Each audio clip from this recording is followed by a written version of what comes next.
I've been to prison. I've been broke. I've been lost. But somehow, I made it here. It took a real long time for me to see, but I'm alright with what's wrong with me. This isn't just a story about fame or music. It's about falling apart and learning how to put yourself back together again. These are the 10 letters I wrote to my younger self. 10 lessons from a lifetime of mistakes and miracles. My story, my truth, and maybe your reminder that it's never too late to change everything. Covered my arms up with cursive to cover the thoughts I was cursed with. Guess I just hated the person I saw. Letter number 1, the prison cell. Dear younger me, you ain't gonna believe where all this ends up. But before I tell you that, I gotta remind you where it started. I spoke about this on the Bobby Bones Show in 2023. I still can't believe I get to say that. It's a story you'll want to hear. Growing up in Antioch, Tennessee, we didn't have much, which is a bit of an understatement. But it's that which eventually made you. First, by the time you was 14, you were already in and out of jail. You think you're a man because you're hustling, selling a little dope, making some fast money. But the truth is, you're just digging a hole, man. You catch a charge for selling crack cocaine, and this time they didn't send you home. They send you to prison. I remember thinking, this is just my life now. You get used to it. You don't even realize how broken you are. Then one day I'm sitting in that cell, and a guard comes up and just says, like he's telling me it's the time or something ordinary, "Hey, D. Ford, you got a daughter." I said, "What?" He said, "You just had a baby girl." And I'll never forget it. I sat on that bunk and cried like a baby. That was the first time anything had ever really hurt me different. Because now it wasn't about me being locked up. It was about her. A little girl out there that didn't even know her daddy. And I thought, man, what am I doing with my life? Now, a lot of y'all watching thankfully won't have been to prison, and this isn't about that. It's about reason, drive, grabbing hold of something to take you from the darkness so many of us hold dear. I started writing poems, raps, prayers, whatever I could, just trying to make sense of it all. That's where Jelly Roll was born, not in a studio, but in a cell. I used to think the streets loved me, but I learned real quick they only love you till you run out of money. That little girl, though, she loved me before she ever met me. And that love, that's what changed me. I ain't saying it was easy, but that was the first time I wanted something better. The first time I thought, maybe I could be something more than this. So to my younger self, and to anybody listening who's stuck in their own kind of cell right now, maybe it's drugs, maybe it's depression, maybe it's guilt. Whatever it is, it ain't forever. If I can crawl out of that hole, so can you. That little girl gave me a reason to fight. And brother, that fight, it changed everything. So hold on, wait. You never know where it's coming from or what it is, or maybe you have to go out and find it. I had a solid reason to change my life from the direction I was going. Maybe you have someone, something, or you're fixing to make something. Even if it's for you, the you that you deserve. Reason is the strongest drug I ever had, and I tested quite a few. Use a reason to make a change for better. Next, I want to tell you about my mama and something so many, probably you or someone you know, suffer with.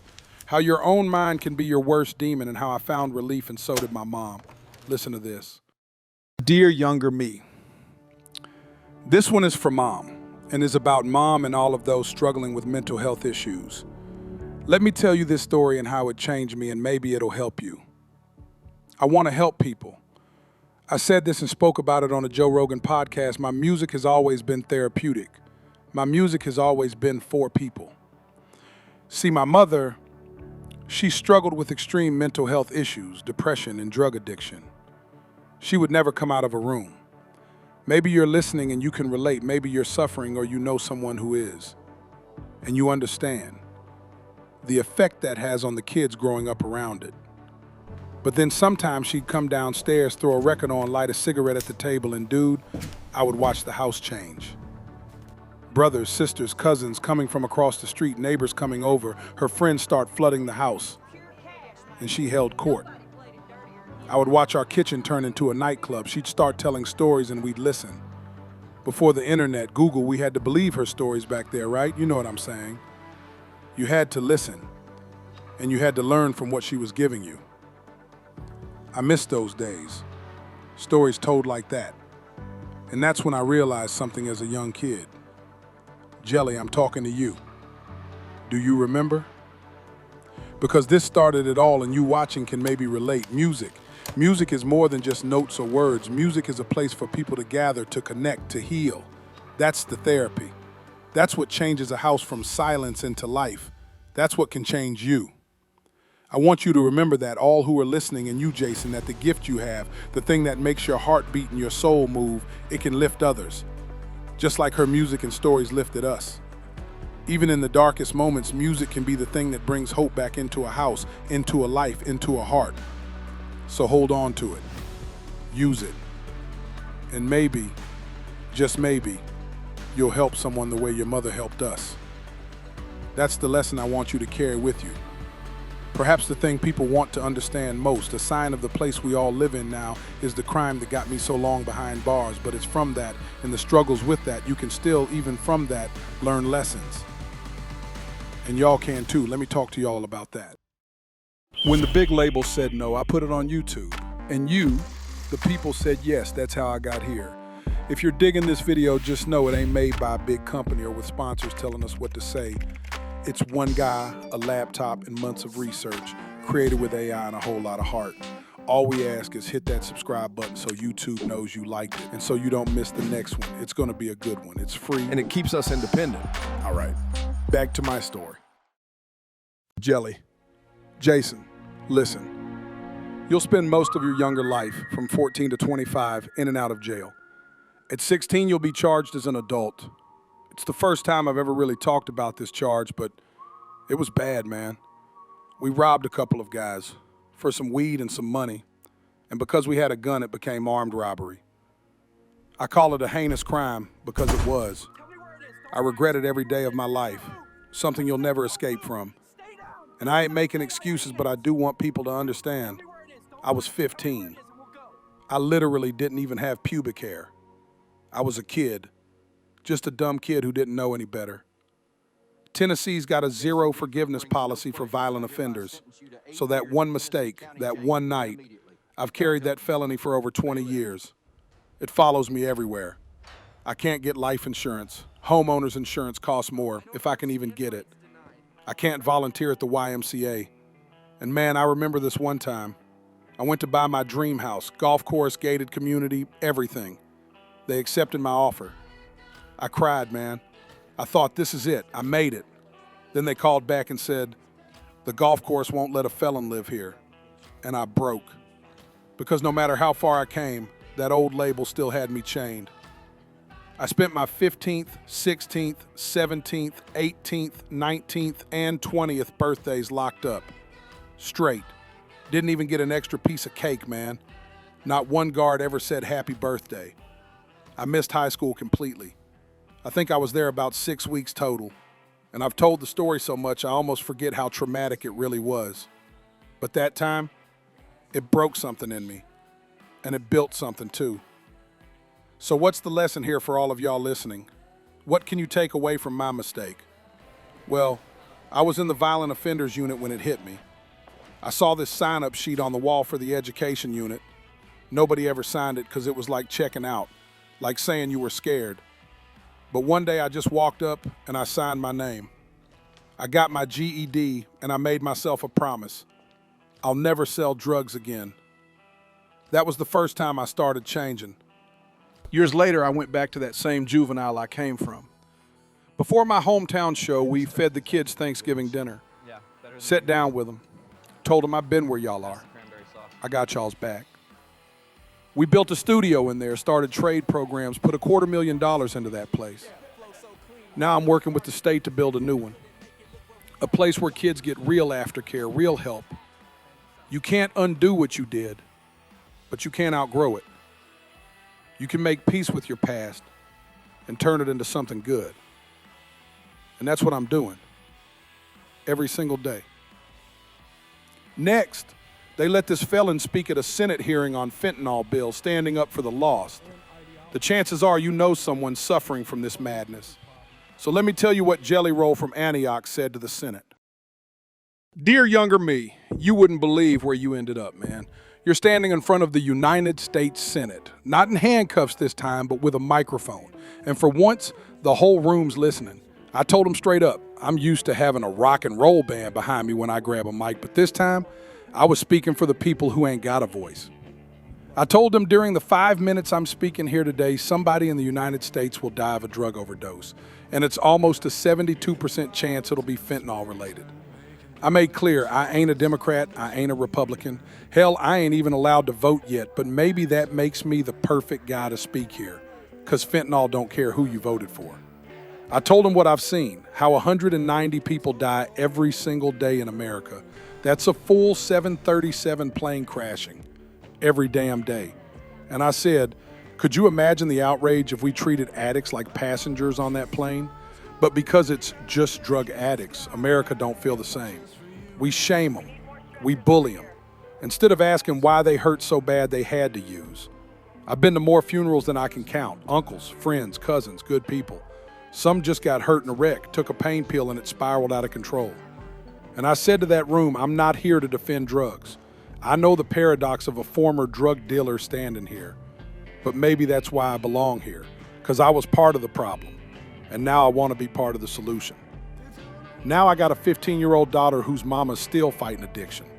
Every day I look in my little girl's eyes and I see what those choices cost. Every single day I wonder, will this be the day I have to tell her mama became another number in that statistic? History repeats itself, y'all. Crack hit my neighborhood in the 90s, then came Oxycontin.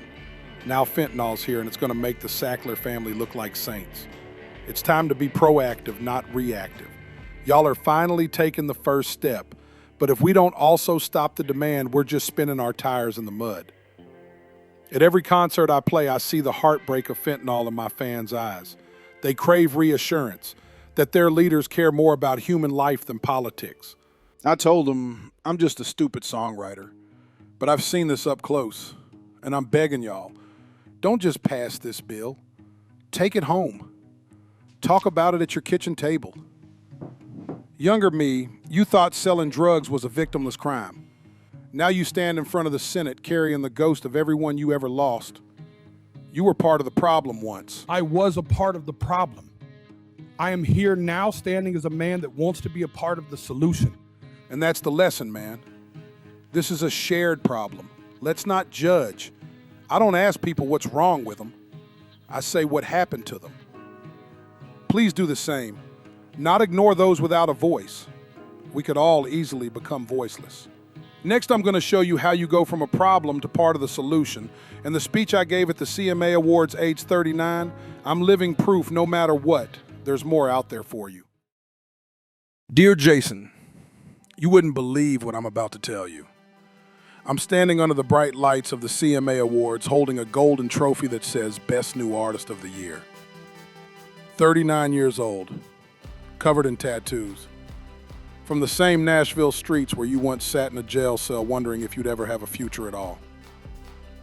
There's something poetic about this moment. About a man who spent most of his life behind bars, behind mistakes, now standing behind a microphone telling the world it's never too late to change. You didn't win this because you're perfect. You won it because you kept going. This is what you say, man. There is something poetic about a 39-year-old man winning New Artist of the Year. I don't know where you're at in your life or what you're going through, but I want to tell you to keep going, baby. I want to tell you success is on the other side of it. I want to tell you it's going to be okay. I want to tell you the windshield is bigger than the rearview mirror for a reason. Because what's in front of you is so much more important than what's behind you. When I said those words, I wasn't thinking about fame. I was thinking about the kid I used to be. The one sleeping on a jail cot. The one who thought his life was over before it began. That night, I wanted every person listening, whether they were an addict trying to get clean, a mom working 3 jobs, or a kid feeling invisible, to know this truth. You can start over at any age, from any place with any past, because I'm proof. At 14, I was arrested for the first time. At 30, I was still trying to find myself. At 39, I walked onto country music's biggest stage as its new artist. And that's the lesson I want people to take, that redemption has no deadline. If I could tell my younger self anything, it'd be this: don't let your past write your ending. Don't let shame steal your song. The rearview mirror will always show you where you've been, but the windshield, that's where you're headed. And brother, what's ahead of you is worth the drive. Okay, next. I think it's time to talk about Bunny and a story that has always made me cry every time I tell it. Old me, I gotta tell you about the first time someone really stepped up for you.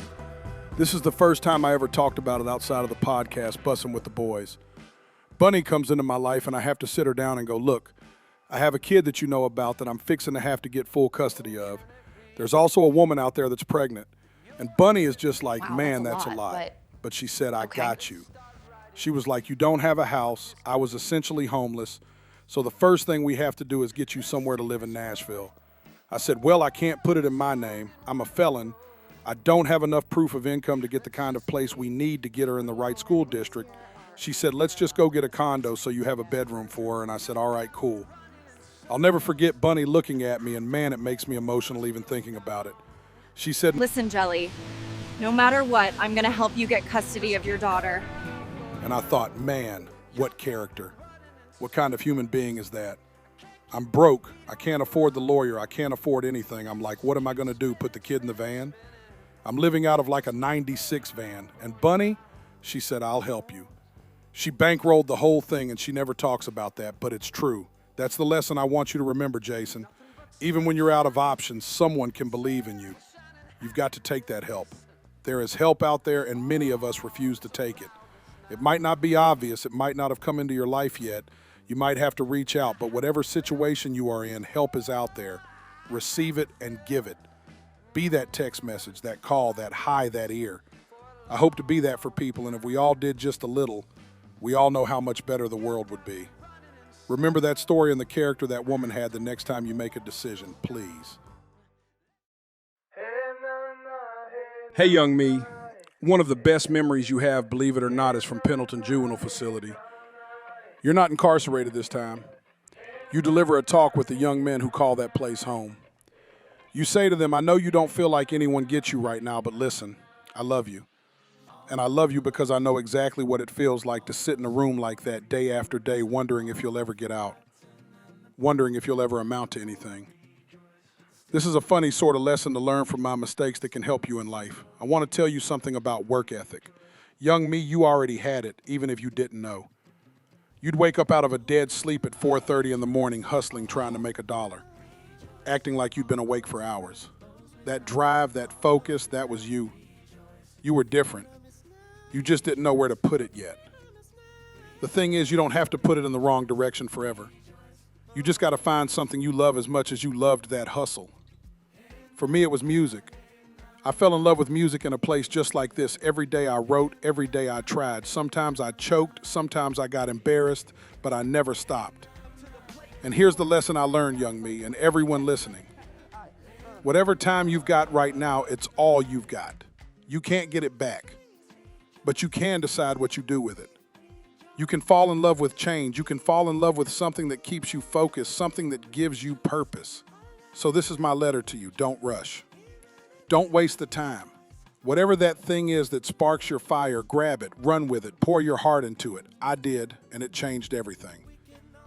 And one day you'll see, the time you thought was lost, it becomes the foundation for the life you're going to build. Keep your focus, keep your heart, keep your hustle, and let it lead you to something that matters. The hidden addiction. You've been fat all your life. Your mama started calling you Jelly Roll when you were young because you were a little chubby kid. I've been fat my whole life. And even though the name stuck, I spent the next 20-something years trying to grow into that name. Food became your hidden addiction. Not like the stuff you sold, not like the drugs you knew the streets did, but the food. The plates piled high, the easy comfort, the numbing. I recently said it. If you're really battling obesity, you got to start at the dinner table, man. You got to fight that addiction at the dinner table. At one point, I weighed more than 500 pounds. I said I was a 550-pound zombie. But in December 2022, I made a choice. I wanted to lose it in front of everybody. I told myself I didn't become famous because of my weight. I became famous in spite of it. More fit every single time I see you. What's going on? Here's how I changed it practically. You can too. Walked or ran 2 to 3 miles a day, 4 to 6 days a week. Changed what I ate. High protein meals, smart swaps. For example, a Waffle House style hash brown bowl reimagined with chicken sausage, veggies, bone broth. Did cold plunges, sauna sessions, not just for show but to rebuild discipline. Admitted my food addiction like other addictions. I used to feel like it was an injustice to real addicts to call food something you could be addicted to. But I started realizing that the same patterns were with food. So to you, Jason, yes, you're still called Jelly Roll, and yeah, you always were the fat kid. But that doesn't have to be the end of the story. Here's the lesson for anyone watching, you included. The biggest addiction in this country isn't always the one you see. It can be the food you keep eating out of fear, shame, comfort. Changing doesn't happen overnight. It happens one walk, one meal, one decision today at a time. Don't hide your story. I did it publicly for a reason. I want you to see that change is possible. 2028, shirt off, baby, six-pack. I'm coming, y'all. Full change, man. Change is possible, dude. I did it in my 40s, y'all. Let's go. Jason, and anyone listening who can relate, you still got work to do. Start with one walk, one honest meal, one moment of self-respect. Because the person you're about to become will thank you when you finally treat food like a tool, not the enemy. And know this, you are not defined by your weight. You're defined by whether you kept showing up. I kept showing up, and you can. If I could tell you one thing, kid, it's that forgiveness ain't just for other people. It's for you. Y'all listen can relate to this, I know it. Share it with someone who needs this message. For years, I thought I'd forgiven everyone who ever hurt me. People I knew. People I hurt too. The system. The people who turned their backs on me. But the truth is, I hadn't forgiven the one person that really mattered. Me. You see, forgiving yourself, that's the hardest thing you'll ever do. I ran from it for years, man. It was always easier to say it was their fault. It was the system. It was the streets. But one day I just ran out of people to blame. And that's when I had to face it. Maybe it was me. When I finally sat down and said, God, maybe this has something to do with the fact I haven't forgiven myself either, it broke me. Because I realized I've been carrying that weight my whole life. And forgiveness, real forgiveness, ain't about saying what you did was okay. It's about saying I'm done letting it define me. If you're listening to this right now and you're holding on to guilt, if there's a version of you that you hate, I get it. I was that man. But you can't heal what you keep beating up. You gotta forgive yourself to move forward. What's in front of you is more important than what's behind. So forgive yourself, kid. Not because you deserve it, but because you need it. You're not who you were. You're who you're still becoming. I was tired of forgiving everybody but me. Now I know. That's where healing really begins. Now, my next letter is about the world, really, and how I thought I'd be rejected. But that's not what happened. Dear younger me, I know you never thought this world would ever accept a guy like you. A fat kid from Antioch, a felon, a dropout. You thought the door to country music was locked. And even if it was open, you didn't belong inside. But I'm here to tell you, brother, you were wrong. I used to think country music wasn't for people like me. I thought it was all clean-cut, cowboy hat, conservative America. The kind of world that wouldn't look twice at a tattooed, overweight ex-convict from Antioch. So I ran from it. I picked up rap because that was the only place I thought I could tell my truth. The only world that might listen to a kid with a record and a story full of pain.